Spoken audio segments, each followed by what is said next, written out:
dicho esto, comenzamos. Nos vemos en un plano en el que nos vamos a centrar sobre todo en la pizarra.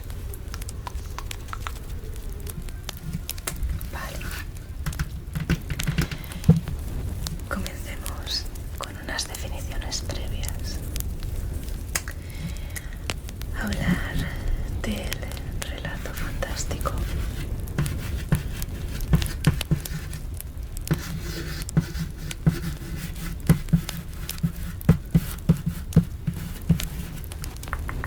es, por la propia naturaleza del género, atender a la gran variedad de manifestaciones que comporta. Autores como Todorov, Sachs, Keyoa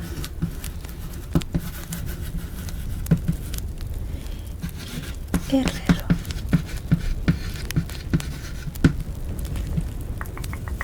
han dado sus definiciones para esta estética particular. Y todos ellos,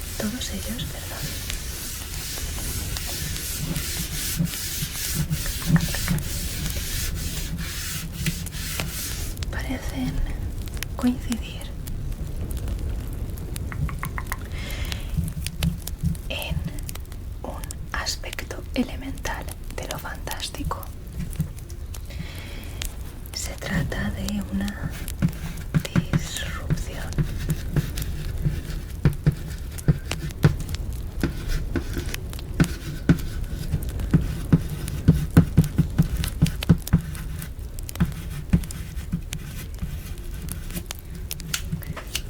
Disrupción de la cotidianidad, tanto en su vertiente siniestra como en su variante simplemente fascinante o extraña. Siempre tenemos un fenómeno u objeto fantástico que desencadena el resto de eventos que articulan la trama de un relato fantástico. Este fenómeno puede o no tener una explicación racional, y esa ambigüedad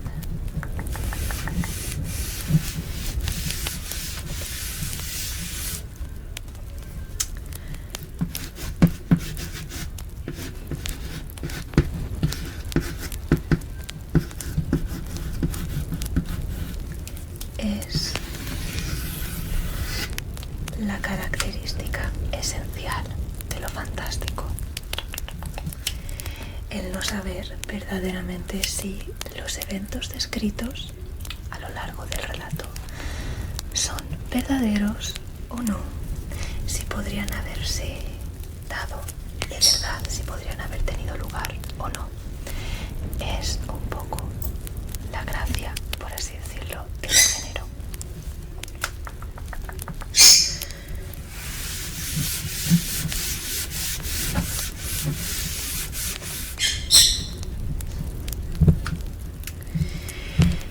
Herrero nos explica que el género fantástico, particularmente en el siglo XIX,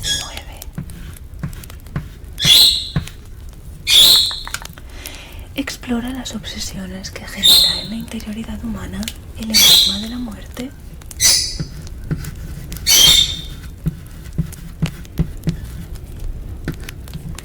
los misterios de la ultratumba,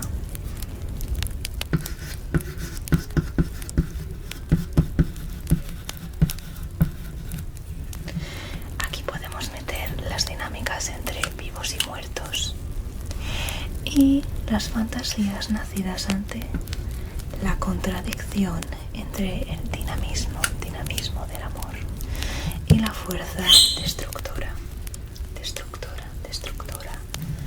de la muerte.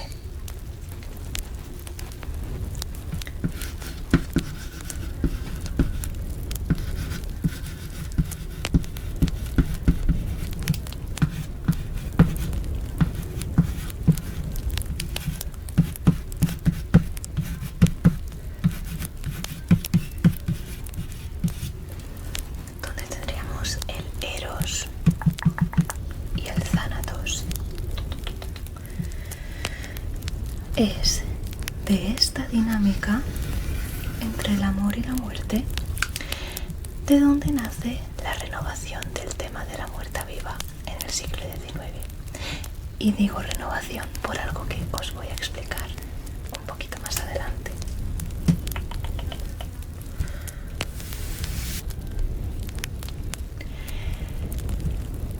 Théophile Gautier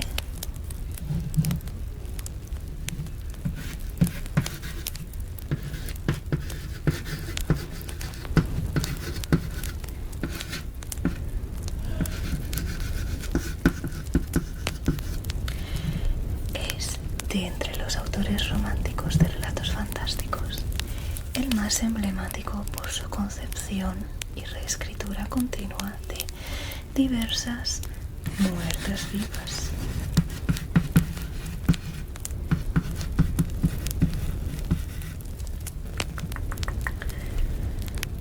Que son siempre objetos de deseo a lo largo de su amplia producción de historias de amor sobrenatural.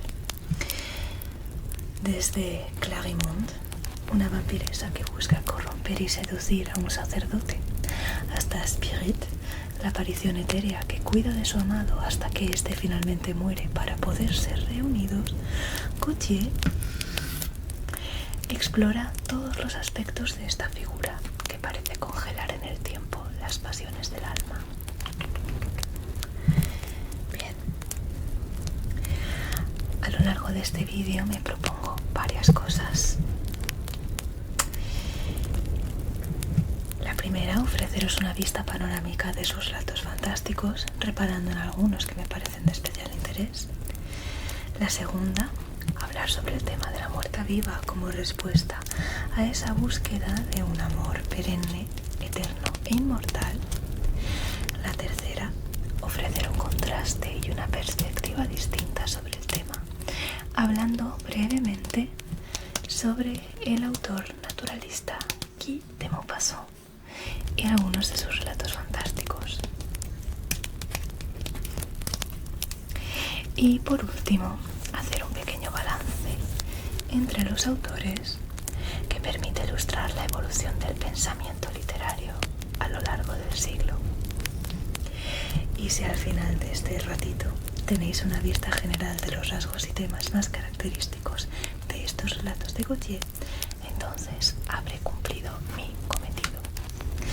Dicho esto, comenzamos. Mientras que otros autores fantásticos se centran en el efecto de desconcierto y de terror que pueden ocasionar diversas apariciones fantasmagóricas y la intervención en sus rutinas de criaturas monstruosas, Gautier parece centrarse en la aparición, bastante usual a lo largo de sus relatos, de bellas jóvenes muertas vivas que tienen una relación de interés romántico o sexual con el protagonista en algún punto de la trama.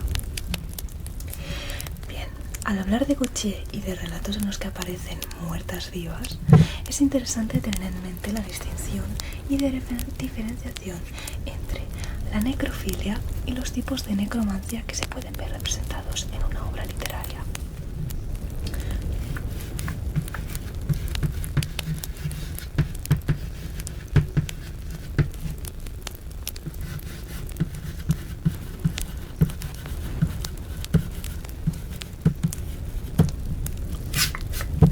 Bien, la necrofilia, propiamente hablando, se trata de una fascinación mórbida por el cuerpo inerte de una persona muerta. El punto de atracción se centra entonces en la forma, el cuerpo.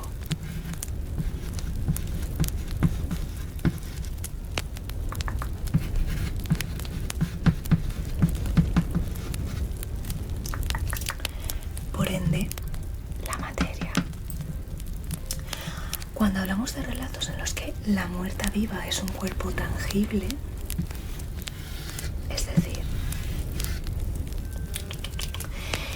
es tangible, pasivo e inerte, está muerto, a poseer por el protagonista, podemos hablar de una suerte de necrofilia. Este es el caso de el relato La Chevelure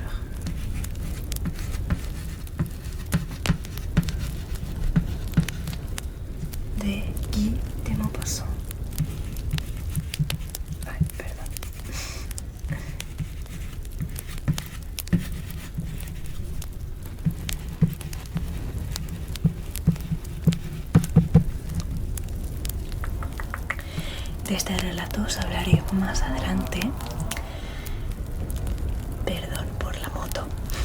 Os hablaré más adelante para poder ilustrar mejor el carácter etéreo y platónico del ideal que persigue Goji en sus relatos.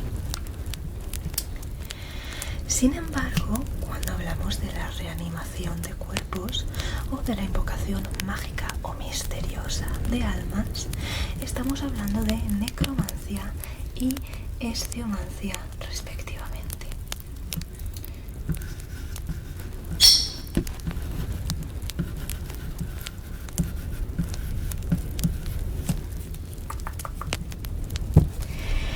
En el caso de Goji, en la mayoría de sus relatos encontramos representaciones más necrománticas o esciománticas de la muerta viva.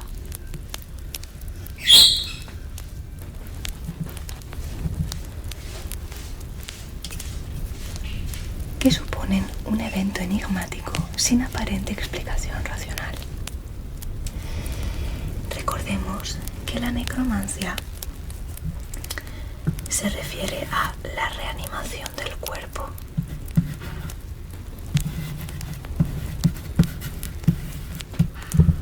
Y la esciomancia a la invocación del alma. Entonces, esencialmente, a través de la necromancia tendríamos cuerpos reanimados sin alma necesariamente, y a través de la esciomancia entes fantasmagóricos. Podemos distinguir además distintos tipos de lo fantástico. Esta distinción ya ha sido realizada por otros autores, pero aquí nos vamos a basar en la distinción que hace Juan Herrero en Estética y Pragmática del Relato Fantástico. Atendiendo a esta distinción, podemos situar las tramas de Goji que tratan el doloroso y misterioso vínculo entre amor y muerte en la categoría de lo fantástico interior.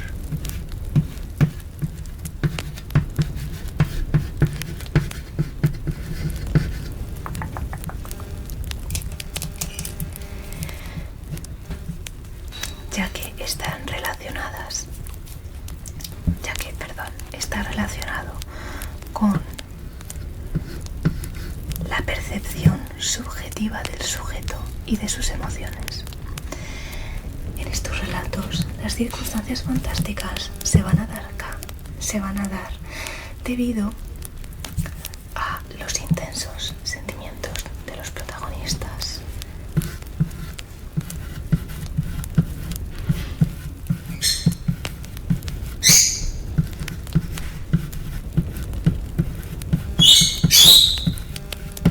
Goji escribe a lo largo de su vida 8 relatos fantásticos.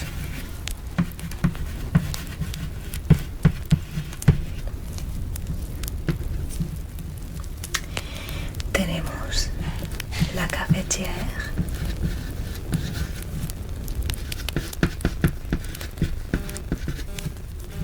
en 1831. Omphale,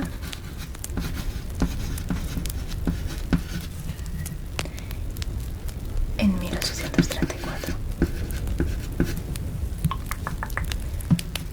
La Mort amoureuse,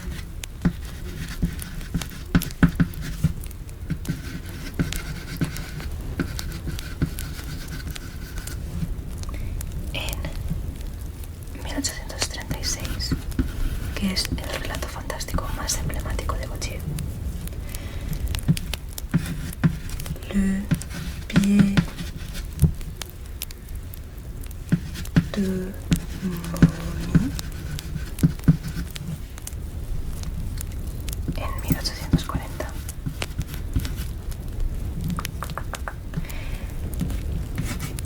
Aria Marcella, en 1852.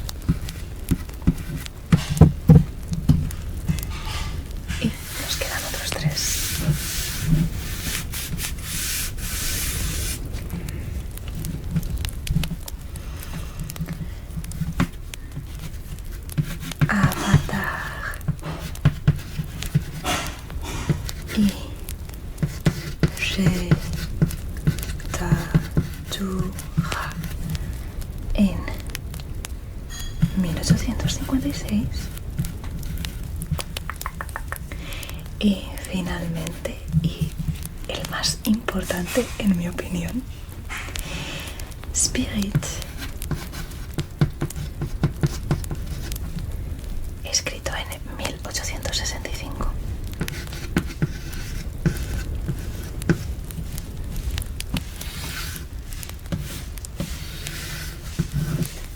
Aparte de estos relatos, os voy a hablar también de Le roman de la momie, que no es un relato estrictamente fantástico, pero que sigue tratando de forma más o menos cercana el tema de las muertes vivas y la búsqueda del amor. Siendo esto así,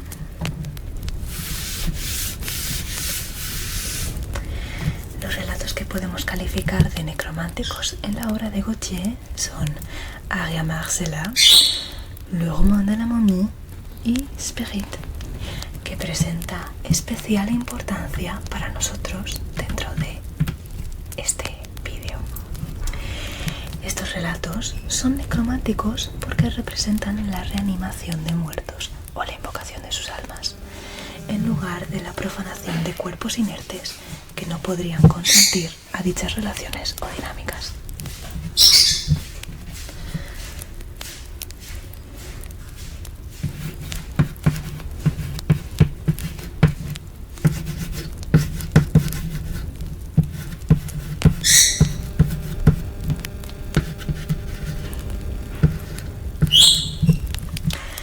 Aria Marcella, publicado en 1852, nos cuenta la historia del joven Octavien, un artista que no encaja en la vida moderna, un soñador inadaptado, la encarnación del ego romántico, cortado del mismo patrón que tantos otros protagonistas cauterianos.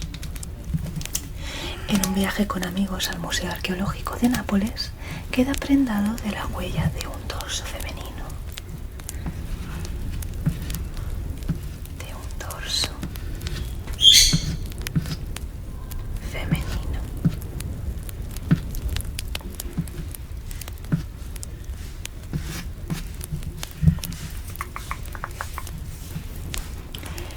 En un cúmulo de ceniza, parte de los restos del desastre de Pompeya.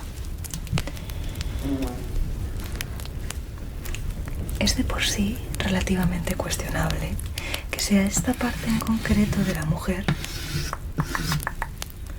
la que lo embelese, pero a lo largo del relato veremos que la presencia femenina no se caracteriza especialmente por su complejidad tampoco. El deseo que nace en Octavien y la fijación por esta mujer que de él resulta son tan fuertes que son capaces de transportarlo a la Pompeya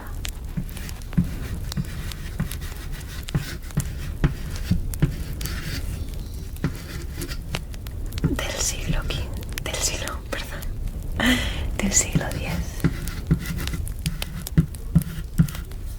antes de Cristo.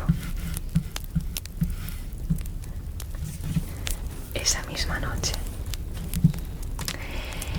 en esta reanimación nacida del deseo, Octavien es bien recibido por el personaje de Rufus Volconius, que muy educadamente le da la bienvenida a Pompeya y se ofrece a ser su guía.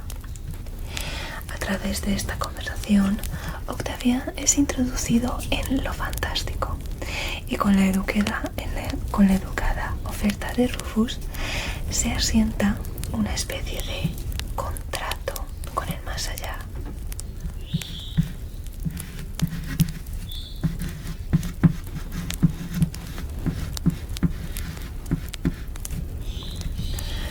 A través de este contrato, Octavien puede tomar lo que necesite del otro mundo. Es bastante importante recalcar el carácter puramente transaccional de este viaje a una Pompeya suspendida en el tiempo, que resta de pureza y seriedad, por así decirlo, al supuesto amor que Octavian siente por Arria y viceversa.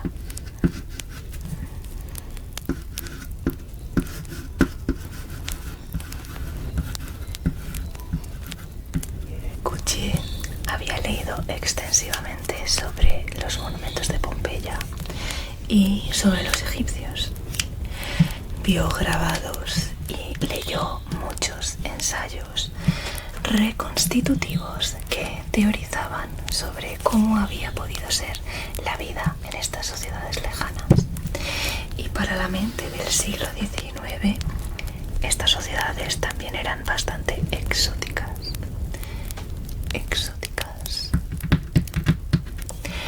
Como buen romántico puro y duro que era, Gautier sintió un gran magnetismo hacia estas sociedades y culturas lejanas y pasadas que supusieron un medio de evasión de la realidad gris del siglo XIX.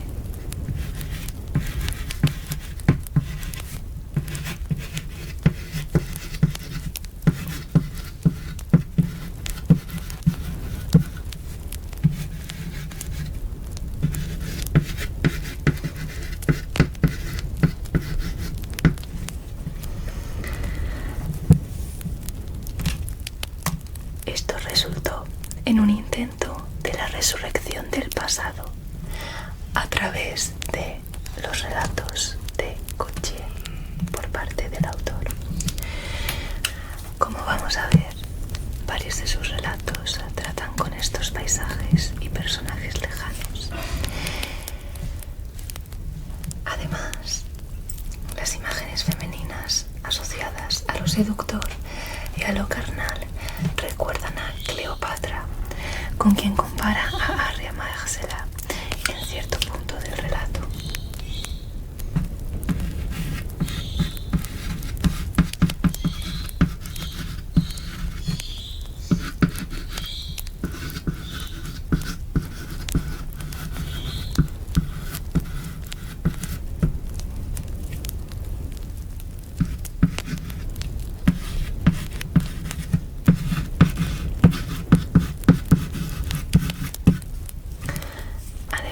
La imagen de Cleopatra es bastante recurrente en estos relatos de Gautier. Y bueno, me atrevería a decir que también a lo largo de toda su obra.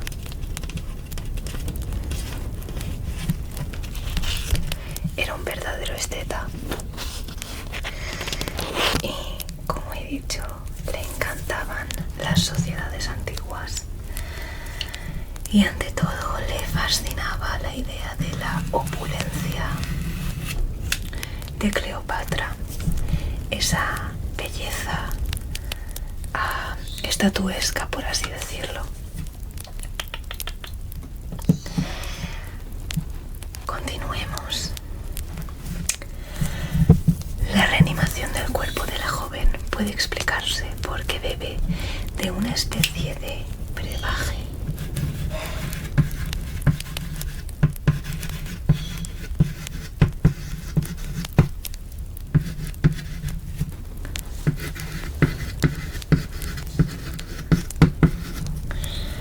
Se parece a la sangre, cuyo origen o composición no se explicitan, con lo cual encontramos a una muerta viva pseudo-vampírica.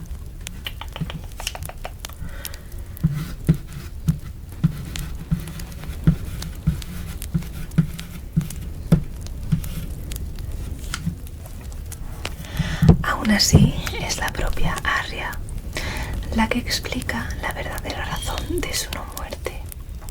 Y cito textualmente: Ton désir m'a rendu la vie. La puissante évocation de ton cœur a supprimé les distances qui nous séparent. Algo así como: tu deseo me ha devuelto la vida. La poderosa evocación de tu corazón ha suprimido las distancias que nos separaban o que nos separan. Aquí vemos que la clave es el deseo carnal.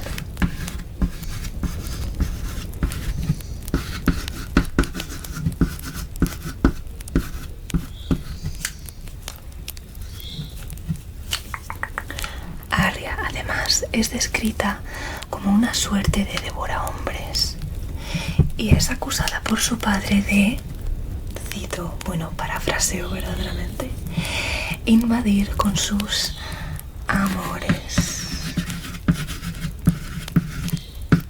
infames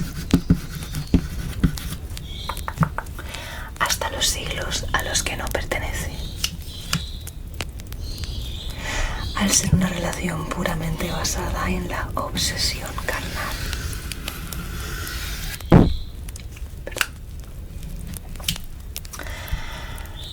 Está destinada al fracaso, y este es un patrón que se repetirá en los relatos de Gautier hasta la creación de Spirit, al que llegaremos en algún punto. Vemos ya la oposición entre lo material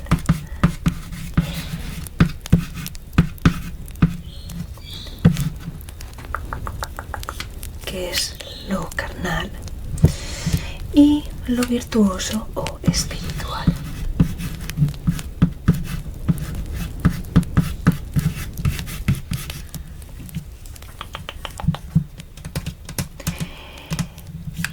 Esto también lo vemos además en la discusión que mantienen Arria y su padre sobre sus respectivas religiones.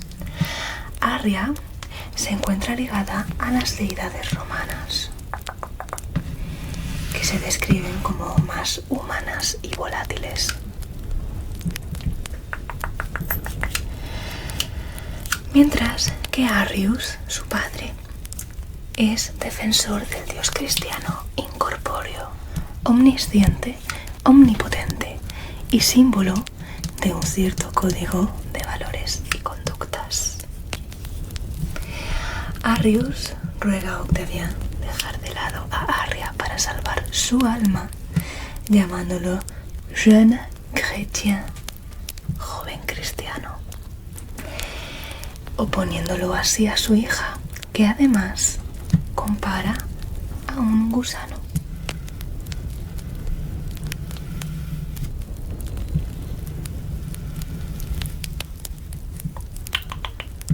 Un gusanito.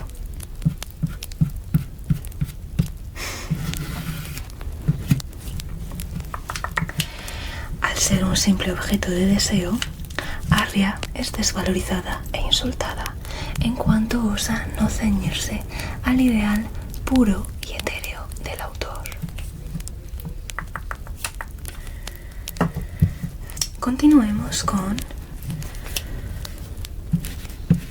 le roman de la momie.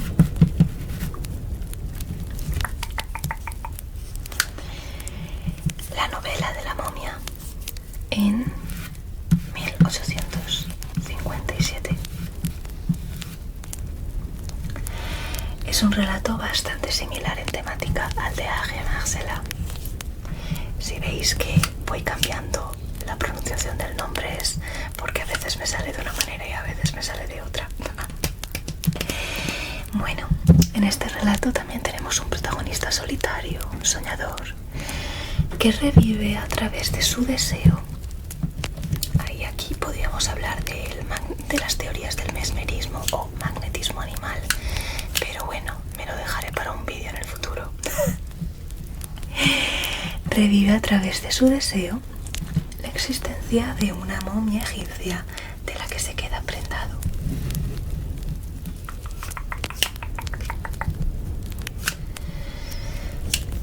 Los egipcios, siendo una cultura que pensaba haber vencido a la muerte en cierta manera a través de la momificación y sus creencias religiosas, suponen un foco de interés bastante grande para Gautier, tan preocupado por detener el tiempo, por revertir la muerte. El autor escribe algunos otros relatos basados en la cultura y la sociedad del Antiguo Egipto, en concreto Une nuit de Cléopâtre y Le pied de momie.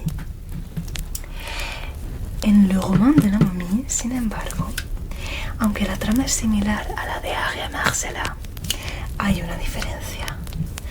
La historia de la bella egipcia Da Oser es directamente relatada por Gautier sin que su historia esté integrada en la vida de los personajes que protagonizan el prólogo. Por mucho que el protagonista, Lord Evandale, se enamora de la momia intacta de Tahoser tras encontrarla en una expedición con el doctor alemán Rumphius, él no llega a conocer su historia directamente o a tener una relación directa con ella, aunque en el epílogo aprendemos que nunca se casó y que es probable que continuara enamorado de Tahoser toda la vida. El relato de la joven nos llega después, ya que supuestamente es descifrado desde un pergamino escrito en jeroglíficos que Rumphius encuentra junto a la momia. Así, encontramos que, mientras Sage Marcella se trata de un relato mucho más sensual y centrado en la pasión, Le Roman de la Momie se lee en ocasiones como una novela histórica, algo fría. Gautier utiliza el pretexto de la vida de Tahoser para recrearse en la vida y la cultura del antiguo Egipto. Gracias a su documentación extensiva y a su gran interés y magnetismo por lo egipcio, Gautier logra hacer descripciones detalladas y correctas de los objetos cotidianos que se utilizaban, así como de las vestimentas. Cabe destacar que, aunque asistimos a la vida de Tahoser, gran parte de su personalidad y valor como personaje se basan en su capacidad de amar.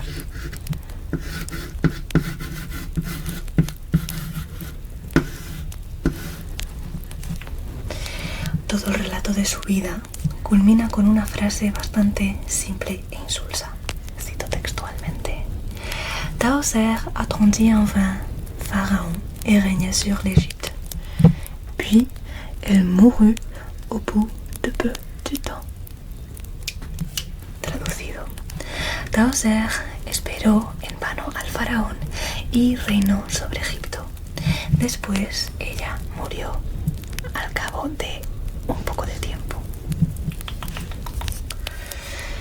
Además, parece ser que la única razón para la incorrupción de la momia de Tahoser y su posterior conservación en Lincolnshire es el deseo de Lord Evandale hacia la momia.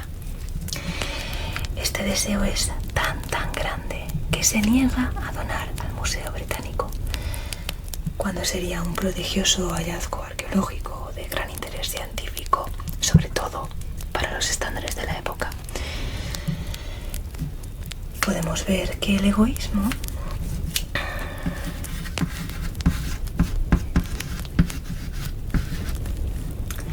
es en muchas ocasiones un rasgo distintivo del protagonista soñador cotidiano.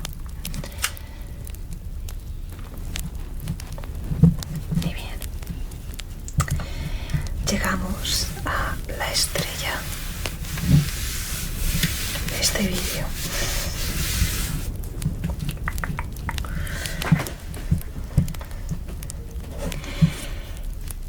Spirit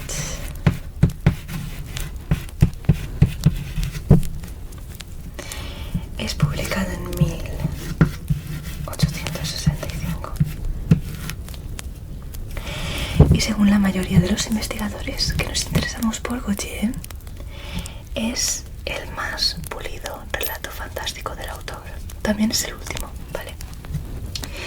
Y bueno, ¿por qué consideramos que es el más pulido? Sencillo. Es el relato en el que Gautier finalmente consigue la realización de ese amor divino, puro e indescriptible.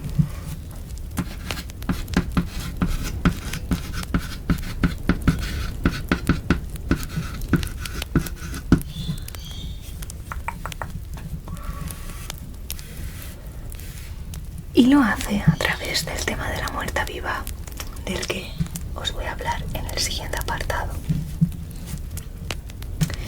Bien, en este relato volvemos al mismo patrón. El protagonista, Maliver, es un hombre de la alta sociedad, un soltero relativamente codiciado que siente un gran hastío y aburrimiento con la la sociedad y el mundo terrenal. Sí, otra vez es un hombre sensible, de talante soñador. Sin embargo, la vida de nuestro protagonista está a punto de cambiar para siempre. Una tarde en la que está luchando para desentenderse de las obligaciones sociales que tiene, entre ellas ir a tomar el té a casa de la señora de Ambercourt, que quiere casarse con él, de repente escucha una voz en su oído que le dice que no vaya. Poco después, una aparición hace acto de presencia, poseyendo su mano de cierta manera para escribir y así comunicarse con Malivert. Este espíritu dice ser una joven que tiene en muy alta estima a Malivert y él decide bautizarla Spirit, haciendo muestra de una creatividad mejorable, digamos. Spirit comienza a relatar su vida a Malivert para explicarle por qué está cuidando de él. Aclara que su nombre en vida fue Lavinia.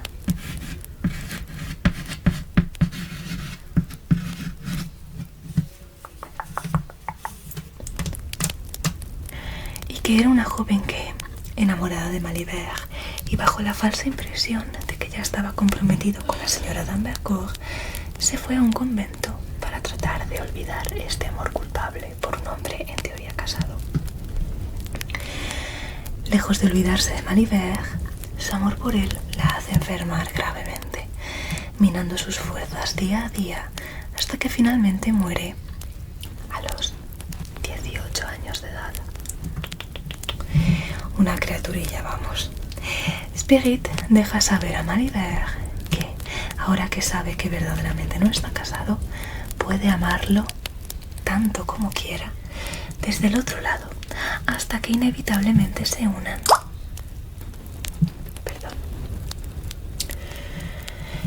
Se unan tras la muerte del protagonista. La historia de amor entonces es parecida a la que hemos perfilado en los otros relatos, con la diferencia de que Spirit no tiene una presencia física, sino solo espiritual. ¿Recordáis cuando antes hemos hecho la distinción entre necromancia y esciomancia? En Spirit encontramos un caso manual de esciomancia.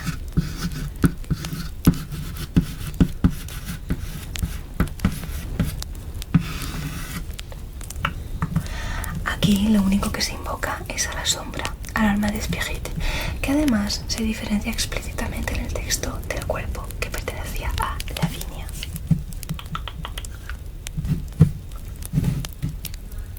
Es importante porque es el carácter etéreo, intocable y puro de Spirit lo que hace posible el alcanzar ese amor inefable.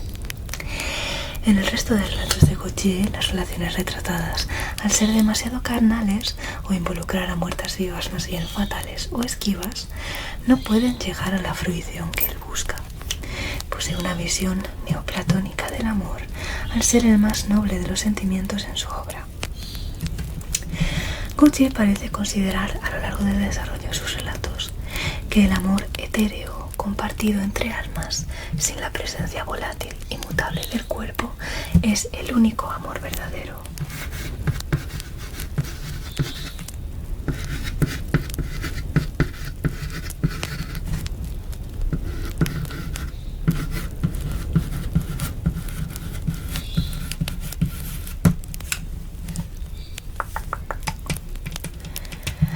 Lo demás son quizás ensoñaciones carnales diseñadas para atrapar al hombre. Así, Aria Tauser y la vampiresa Clarimond, protagonista de La Mort Amoureuse, relato emblemático de Gautier, que trata también sobre una bella muerta viva tentando a un sacerdote, son radicalmente distintas y opuestas a Spirit en función de su condición carnal y material. Ellas poseen un cuerpo que tienta la carne, mientras que Spirit solo posee una suerte de transfiguración que no se puede tocar. De hecho, incluso cuando Spirit deja a Malibert besar su mano, él solo siente, cito textualmente, comme un vague fraîcheur et un parfum faible et délicieux. Como una vaga frescura o una leve frescura y un perfume débil y delicioso. Y vemos que la mano de Spirit solo está formada por, cito textualmente, transparence et lumière rosée. Transparencia y luz rosada. Está claro que a través de las muertas reanimadas, como pueden ser Aria, Tauser y Clarimonde, la victoria sobre la muerte es temporal, pues estas mujeres no tienen una conexión espiritual con los protagonistas. Una vez él muera, ellas irán a por el siguiente.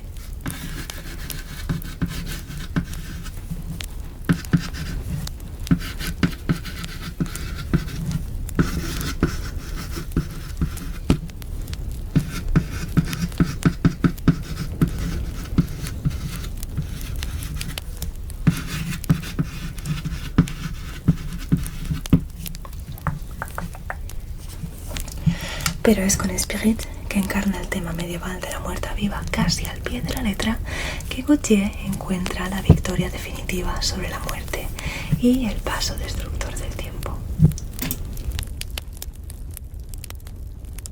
Hasta ahora hemos hablado brevemente del tema de la muerta viva.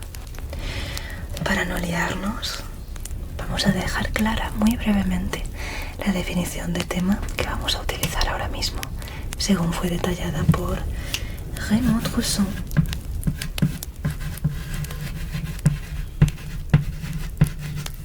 En Temps et Mythes. Question de méthode. Un tema literario es la expresión concretizada de uno o de varios motivos a través de un personaje. Siempre me gusta explicarlo con un dibujo de un árbol.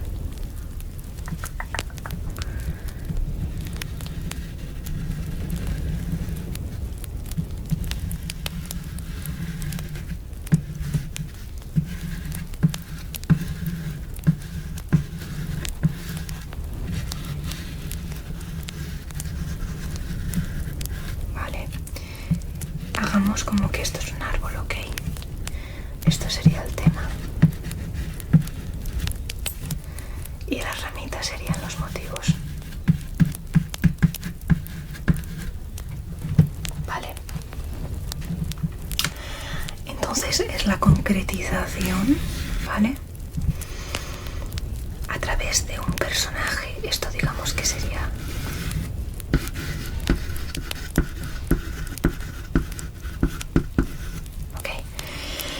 la concretización a través de un personaje de uno o varios motivos, ¿vale?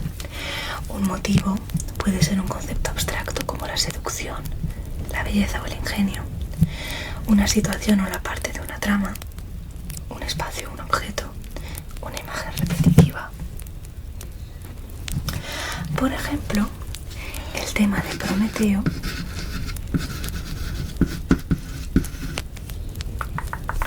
es la concretización de motivos, como el ingenio.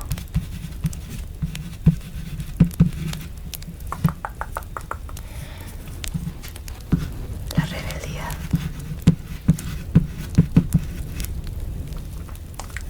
Y la libertad.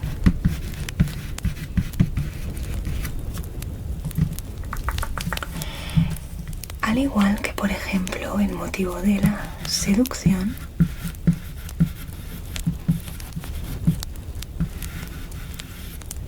se concretiza en el tema de Don Juan.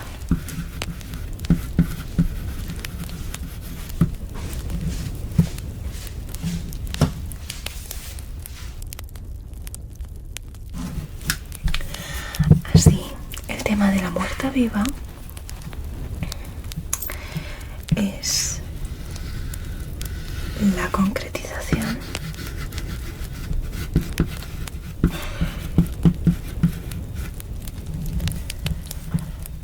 en un personaje de los siguientes motivos. El primero, una problemática amorosa.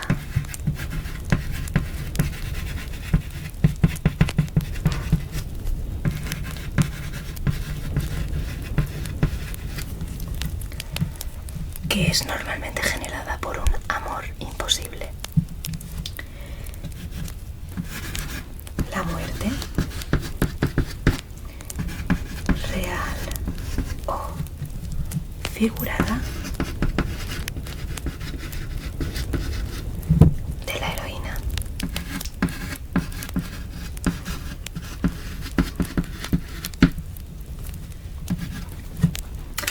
Un lugar de reposo diferente o especial en algún modo.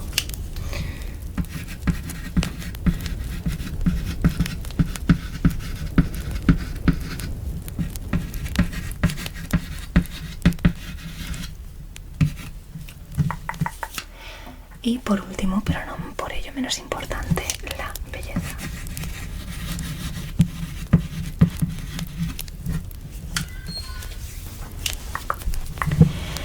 En las novelas de amor bizantinas y en la Edad Media, el tema de la muerta viva servía para resolver esa problemática del amor imposible.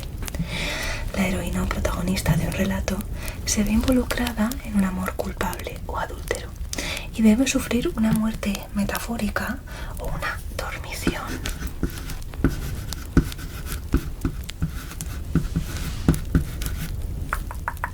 Para poder purificar su alma y su amor, de manera que ella y el héroe puedan estar finalmente juntos. Tenemos que guardar siempre en mente el contexto claramente cristiano en el que se desarrollan estas iteraciones de la muerta viva, con lo cual cabe destacar que las heroínas no mueren de verdad, ya que lo de revivir muertos o hablar con fantasmas no entraba muy bien dentro del imaginario cristiano de la época. El imaginario medieval europeo se decanta más por lo maravilloso, fenómenos sobrenaturales que tienen más que ver con la magia y las hadas, y eventos simplemente sorprendentes que no llegan a suscitar la sensación de inquietante extrañeza. La muerte es siempre simbólica, porque sirve como lección al lector o receptor del relato.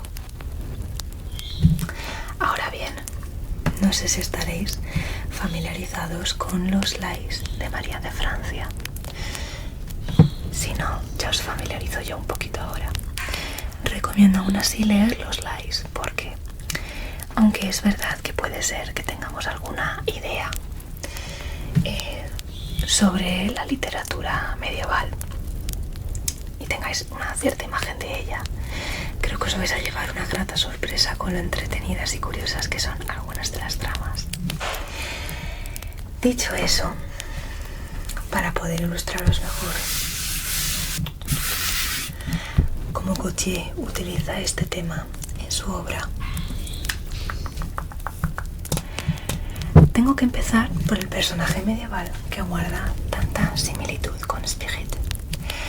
Nos remontamos al Lai Eliduc de María de Francia.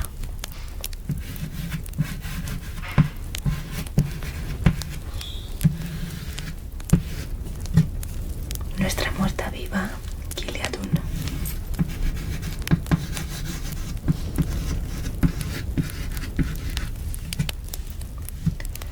Es víctima de un amor imposible. Imposible porque es culpable. ¿Por qué es culpable? Porque se ha enamorado de un hombre, Eliduc, sin saber que está casado. ¿Os va recordando algo? Cuando Guilliadun se da cuenta finalmente de que Eliduc está casado, el dolor de ser parte de un amor adúltero es tan grande que la pobre Guilliadun se desmaya, quedando sumida en un sueño parecido a la muerte. Esto se debe a que, como gran parte de las protagonistas femeninas de los lais de María de Francia, Guilliadun es el ideal de mujer piadosa. Es joven, hermosa, por supuesto, de sentimientos tiernos y de intenciones puras. Con lo cual, es preferible que tenga una muerte figurativa mientras que se resuelve el problema del adulterio, a que ella sea una adúltera activamente, sabiendo que lo es. Eliduc lleva el cuerpo de Guiliadun a una capilla y lo extiende sobre el altar, lo cual constituye un lugar de reposo especial. No se encuentran cuerpos de mujeres dormidas en los altares de las iglesias todos los días. Esta muerte figurativa contribuye a su purificación, además de influenciar a la otra mujer de Eliduc, Guildeluec, para que decida dejar a su ya ex marido y a su amada vivir su amor en paz, mientras que ella se retira a un convento. Guildeluec hace esto, ojo, porque se ve conmovida por la belleza de Guiliadun cuando la ve dormida.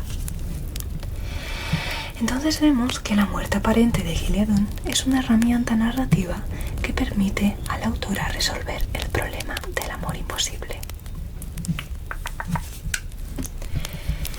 Pero, ¿qué pasa cuando la protagonista muere de verdad? Que la causa de ese amor imposible es la propia muerte de la heroína. Para la sensibilidad literaria del romántico, el amor imposible entre una bella dama muerta y un joven soñador hastiado del mundo terrenal es el pretexto perfecto para crear obras alrededor de este sentimiento de no correspondencia o de un amor doloroso, que ya sabréis que es uno de los temas más abordados por el movimiento, sobre todo en la lírica. Además, cuando hablamos de la belleza, encontramos una inversión de valores. Si en la intriga de Eliduc lo que hacía bella a Guiliadun era su apariencia fresca, lozana y viva a pesar de su muerte aparente, para Gautier la belleza parece estar ligada a la muerte o a lo incorpóreo. A lo largo del siglo XIX se desarrolla un gran interés por la belleza.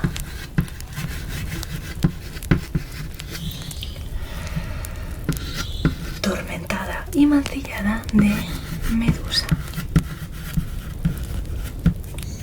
Como dice Mario Prats en su obra ya clásica dentro de los estudios románticos, La chair, la mort et le diable,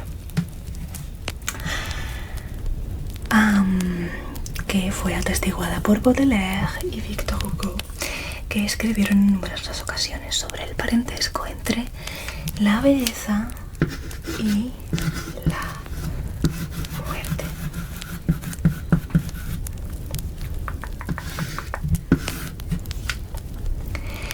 Ahora es la muerte del héroe la única que puede resolver la problemática amorosa, porque ella, el interés romántico, ya no está en el mismo plano de existencia que él. Esta es la mayor renovación y actualización del tema en el siglo XIX. En los relatos en los que la muerte viva es tangible, seductora y fatal, este es un desenlace desafortunado, ya que no hay una promesa de que ese amor imposible verdaderamente vaya a realizarse. Pero en Spirit, la muerte de Malibert es el gran paso a dar para reunirlos en el mundo de las almas. Volvemos de nuevo a esa inversión de valores. Gautier se aleja de la concepción de la muerte como algo sombrío, triste y doloroso, como algo que temer. Prefiere mostrar la muerte como una mera transfiguración que permite al hombre despojarse del lastre que es la carne, el cuerpo físico, para por fin poder pasar a un estado superior de ser, el alma eterna e inmutable. Así, lejos de sentir rechazo hacia la muerte, Gautier la revaloriza, presentándola como algo deseable a lo que se debe aspirar y no temer. Tanto es así que Malibert considera en cierto punto de la historia suicidarse para poder reunirse con Spirit más rápido.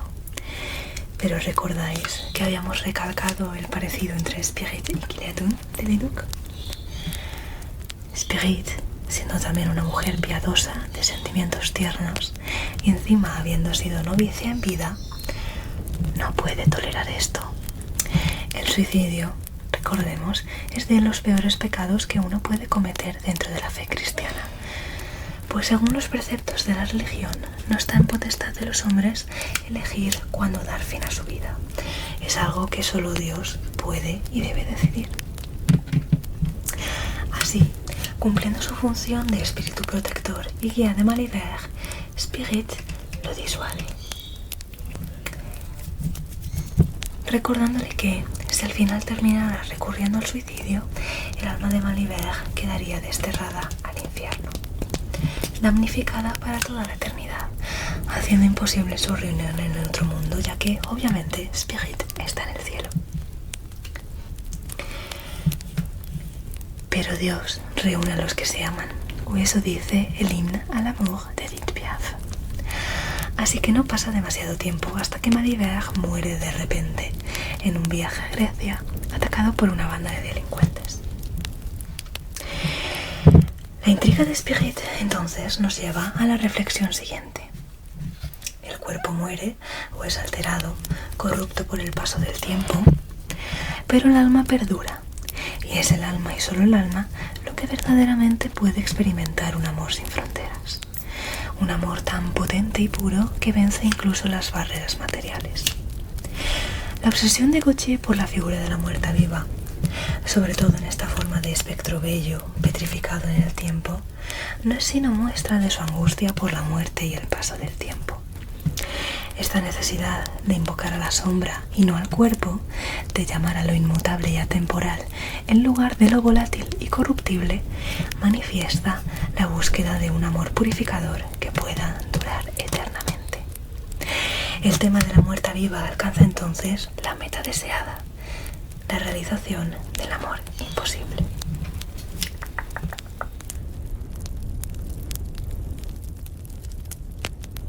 Hago aquí un pequeño inciso para reparar sobre un detalle curioso, pero que me parece cuanto menos interesante. Y es que la belleza femenina que nos presenta Gautier en sus relatos está codificada en base a su apariencia. Es fácil deducir cuál es su ideal si nos fijamos en las descripciones de Spirit, que fue concebida como la mujer fantástica idónea, la única capaz de albergar un amor atemporal e inmutable. Una joven rubia, menuda y frágil, de ojos negros, oscuros, vívidos y sentimentales. Sin embargo, por el color del pelo, podemos deducir si se tratan de feminidades protectoras o castradoras.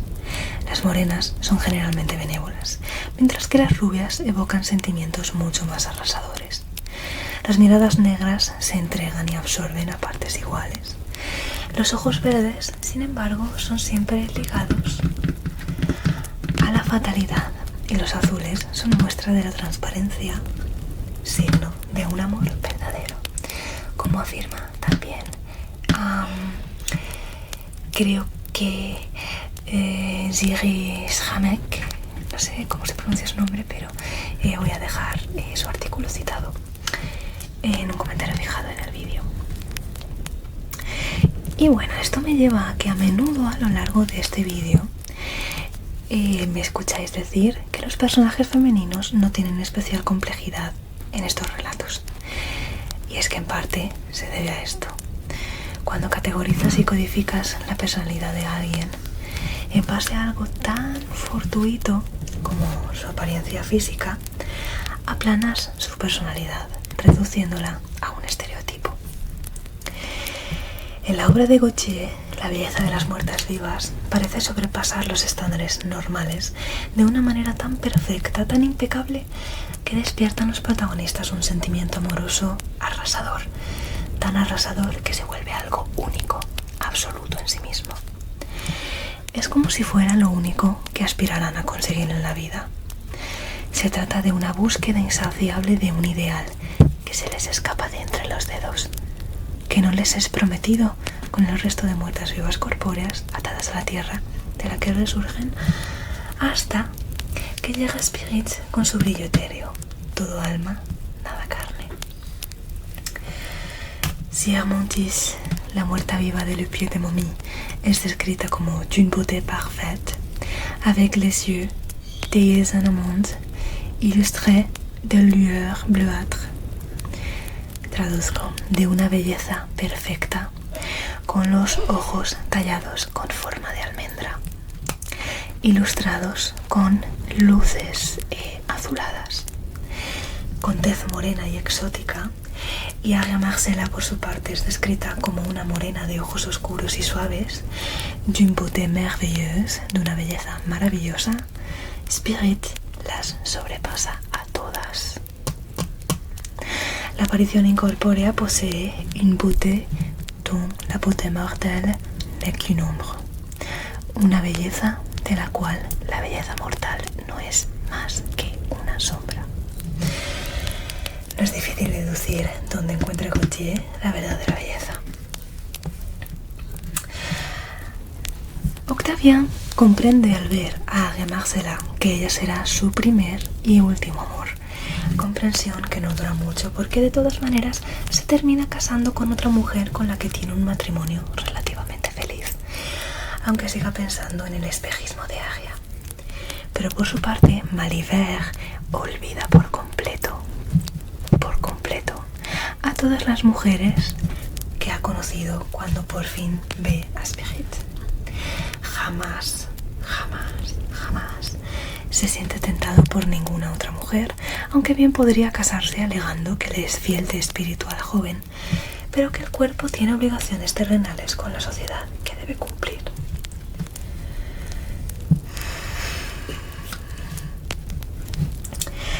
Así vemos que Gautier parece transmitir esta dicotomía en sus relatos. La belleza tangible causa una impresión más o menos duradera, pero este idilio siempre va a tener un fin.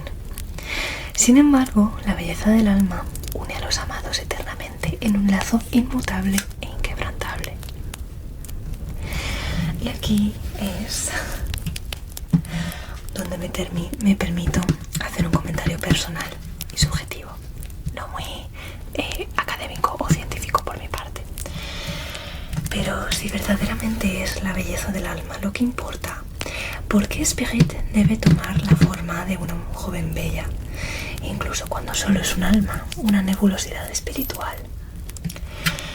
Quizás es cuestión de mantener el motivo de la belleza, que es parte del tema de la muerta viva, pero la necesidad que se manifiesta a lo largo de los relatos de la mujer de ser bella y apetecible a la mirada del protagonista, incluso en un estado como es la muerte, o mejor dicho, la no muerte, es algo descorazonador. Le resta algo de romanticismo a la historia, en mi opinión. ¿Se habría enamorado Malivert de Spirit incluso sin que ésta hubiera tomado la forma de una joven bella y pura?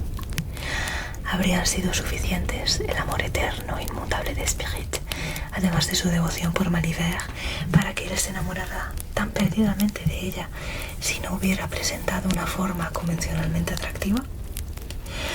Por mucho que Spirit presenta algo más de complejidad como personaje que el resto de las mujeres que encontramos en sus relatos, no deja de ser otro objeto de deseo, sumisa, con el único objetivo en su existencia de amar y proteger a Malivert.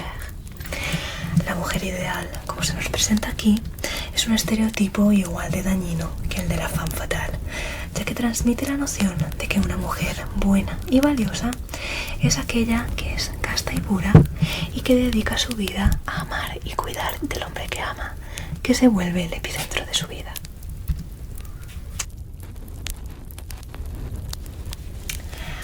Al principio de esta sesión os hablaba sobre un relato de Guy de Maupassant en el que encontrábamos una representación más necrófila del tema de la muerta viva. Me viene al dedo a hablaros un poco de él por dos razones. Por un lado, ofrecerá un contraste a la concepción neoplatónica del amor de Gautier, y por otro me permitirá también hablar brevemente del naturalismo, movimiento literario de finales del siglo XIX que, si en algún momento habéis estudiado literatura, conoceréis seguramente. Mario prólogo de La Chair, La Mort et le Diable, que en ningún otro periodo literario fue tan central el sexo en las obras de imaginación como en esta época. Y es que tanto el mundo de la novela como el de la lírica se llenaron de todo tipo de apariciones femeninas que suscitaban deseo y terror a partes iguales, sobre todo femme fatale al estilo de La Belle Dame sans merci, retratada en el poema homónimo de Keats. Mujeres increíblemente bellas, a la par que crueles, con existencias metafóricas o literalmente vampíricas que buscan la ruina del hombre, constituyen a lo largo del siglo el tormentoso objeto de deseo de numerosas obras de diversos autores. Tenemos a Violetta de Chateaubriand, Salammbô de Flaubert, Carmen de Mérimée. Y si tenemos que ser muy concretos con la prefiguración de la femme fatale de este periodo, tenemos que citar a Piundetà de Le Diable Amoureux de Cazotte, que recordemos es un relato que precede, por así decirlo, el desarrollo de lo fantástico en Francia, publicado en 1770 y algo, no me acuerdo de la fecha exacta. Piundetà engaña a Don Alvar para que se enamore de ella, solo para revelar que es el diablo una vez Don Alvar cae, y así lo hace presa de visiones espeluznantes.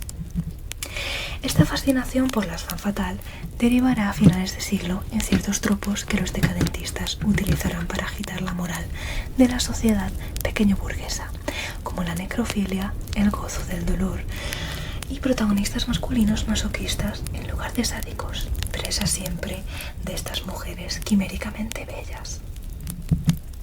Aquí es donde encajamos a Maupassant.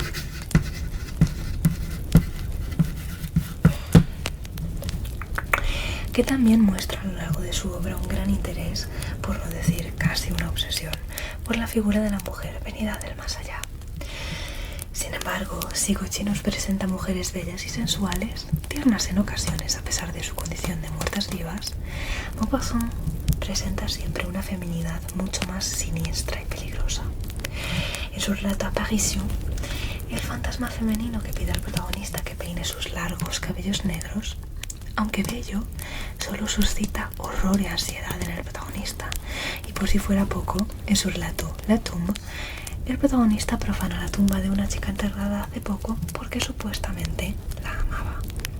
Las descripciones de lo que encuentra, siendo esto obviamente un cadáver en descomposición que no huele precisamente a rosas, son bastante detalladas y desagradables, lo cual habla de la vena naturalista de Maupassant, ya que es un rasgo conocido del naturalismo el emplear descripciones detalladas y sin filtrar, por desagradables que sean, para mostrar la realidad tal cual es.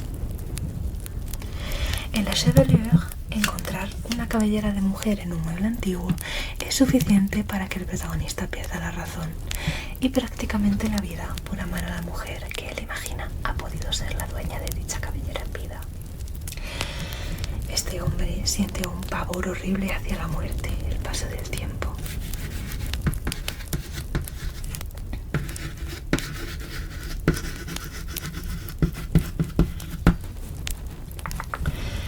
Cito textualmente, directamente en español. El pasado me atrae, el presente me asusta, porque el porvenir es la muerte. Siento todo lo que se ha hecho, lloro por todos los que han sentido. Quisiera detener el tiempo, detener las horas, pero corren, pasan, me quitan de segundo en segundo un poco de mi ser para la nada de mañana y no reviviré nunca. Termino la citación. Por ende, encuentra confort en el pasado, como también pasa con Gautier, aunque de una manera distinta. Colecciona muebles antiguos y anhela amar a mujeres de ayer que efectivamente ya han muerto. Un día encuentra un mueble del siglo XVII, no sé escribir, con el que se obsesiona hasta que decide comprarlo. Su gusto por la posesión de bienes materiales perfila la perversión de sus sentidos, pues una vez con el mueble en casa, encuentra en un compartimento secreto una cabellera de mujer sobre la cual no puede evitar fantasear. El protagonista se regodea pensando en las crueles formas en las que la mujer a la que pertenece la cabellera pudo haber muerto, y desarrolla una obsesión fetichista hacia este objeto femenino que parece atarlo al más allá, llevándolo más cerca de la bella muerta.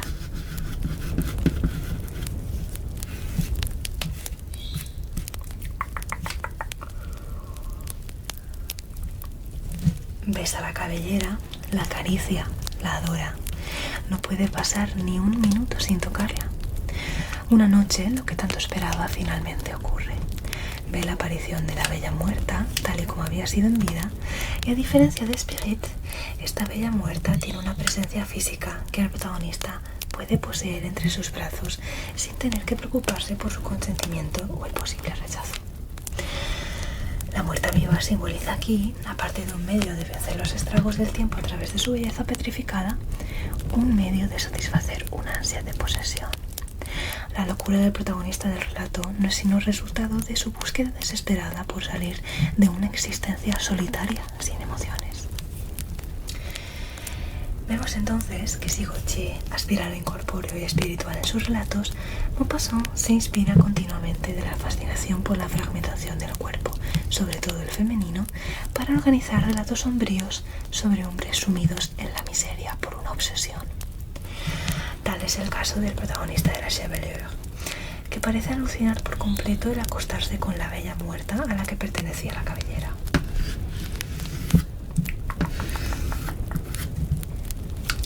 Ella no tiene nombre, su identidad es completamente desconocida y su única función en el relato es ser un cuerpo bello e inerte sobre el cual el protagonista se puede imponer. Desde un inicio deja claro que desearía poder amar a las mujeres de ayer, como decía antes, refiriéndose a las que ya han muerto. Y en el momento de encontrar la cabellera, hasta parece regocijarse pensando en esas maneras en las que se le podría haber arrebatado a la mujer, las maneras en las que podría haber sufrido antes de morir. Nada que ver con los protagonistas nobles de espíritu y sensibles que veíamos en los relatos de Gautier, aunque el protagonista de La Chevelure sí que es un esteta romántico. Pero en lo que en la obra de Gautier es una predisposición a los sentimientos que enaltecen el alma, para Maupassant el talante soñador y esteta de su protagonista supone el inicio de su propia perdición.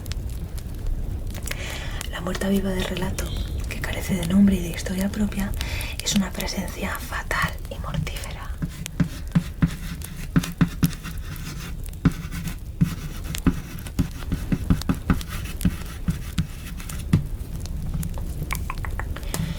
Que despierta en el protagonista un sentimiento de obsesión absolutamente destructor. Es un sentimiento tan acaparador, macabro y carnal que apenas puede calificarse como amor, por mucho que el protagonista del relato se empeñe en llamarlo así. Maupassant emplea este recurso a menudo en sus relatos. El fenómeno que causa esta sensación de inquietante extrañeza o de ansiedad no tiene una psicología compleja. Existe única y exclusivamente para la mirada ajena. Es la víctima del fenómeno quien le da forma. La bella muerta del relato es la morte, l'inconnue, elle, a secas. Un objeto oscuro de deseo sobre el cual el protagonista proyecta sus deseos pérfidos. Así, la mujer presenta a menudo una amenaza fatal para la vida del protagonista maupassantiano. En este caso, la muerta viva se convierte en una especie de advertencia a los estetas soñadores románticos. La fantasía puede volverse perdición si se lleva demasiado lejos. Para Maupassant, que guarda su vena naturalista incluso en sus relatos fantásticos, no hay promesa de un más allá perfecto e ideal. El alma es poco más que un fantasma explicable a través de las alucinaciones o taras mentales del hombre, y el amor se muestra siempre en sus relatos bajo una luz pesimista y desencantada, ligado siempre a la corrupción de la carne, a la perdición del alma. La moraleja, si es que hubiera alguna, parece clara. La ensoñación y la sensiblería excesivas pueden llevar a un mundo de locura y autodestrucción que puede llegar a ser peor que la muerte. Bien, para concluir, me gustaría hacer un breve balance. Hemos hablado sobre los relatos fantásticos de Gautier y sobre cómo a través de ellos busca encontrar ese amor eterno, espiritual e indescriptible. Y hemos analizado su uso del tema de la muerta viva para lograr dicho fin. Para ofrecer un contraste más sombrío y añadir otra perspectiva sobre esta relación entre el amor y la muerte, hemos hecho un breve repaso de la producción fantástica de Maupassant, reparando en los relatos en los que también utiliza el tema de la muerta viva con una intención muy diferente, como advertencia, como fenómeno inquietante y vampírico que temer.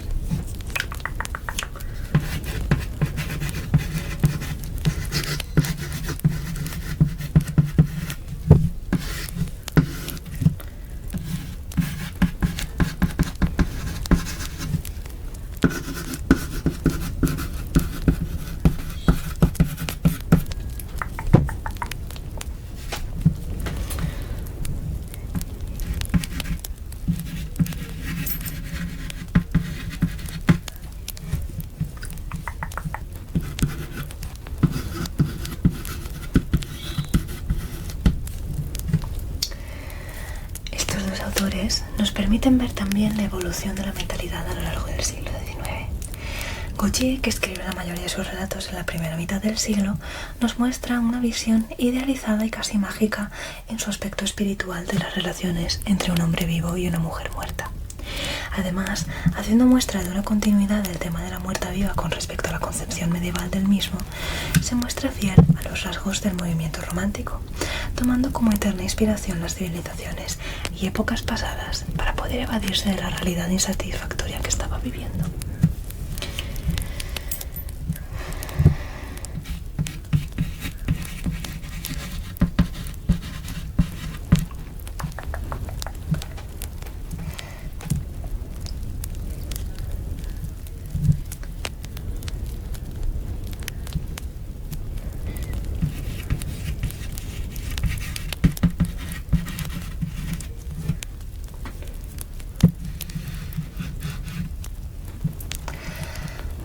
Sin embargo, Maupassant, que escribe sus relatos fantásticos ya hacia finales del siglo, muestra una visión mucho más pérfida y pesimista de la realidad. El amor es una amenaza y la muerte un final abrupto de la existencia. El amor ideal o incluso un más allá puro y superior no existen. El amor está legado a la muerte de manera horrible y funesta, ya que la atracción fatal entre un hombre vivo y una mujer muerta no puede sino desembocar en la muerte del hombre, sea literal o figurada. Aún así, el tema de la muerta viva sigue encarnando la carencia de conexión del hombre, sobre todo en la obra de Maupassant.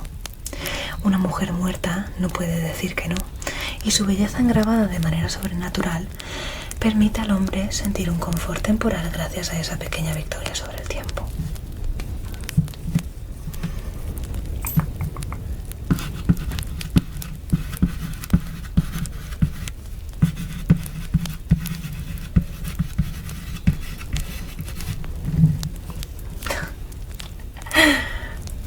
Por ponerlo de alguna manera. Ambos autores, sin embargo, encarnan este eterno debate entre el espíritu y la materia, entre el ideal y lo tangible.